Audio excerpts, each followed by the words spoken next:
اسماعیل سامانی کی بود؟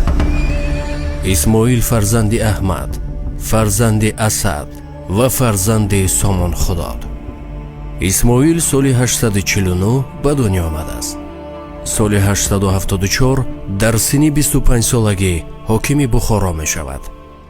او در این وقت زیر رهبری برادرش نصر فعالیت می کرد.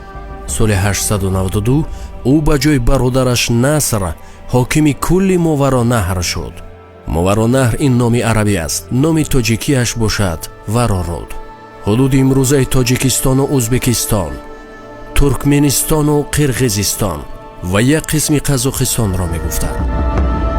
سال 900 اسماعیل در جنگ امیر خراسان امر لیث را شکست داده امیر خراسان می شود. به هیئت دولت او تمام آسیای میانه، افغانستان امروزه و شمال و شرق ایران داخل می شد. خدمت اساسی اسماعیل آن بود که همه ملک های تاجیک نشین را در یک دولت به هم آورده، زبان پارسی تاجیکی را در قلمرو دولت خود گسترش داد. او رکنهای دولتداری را پایه‌ریزی کرد و به وارثانش یک دولت قدرتمند توانا را میراث گذاشت.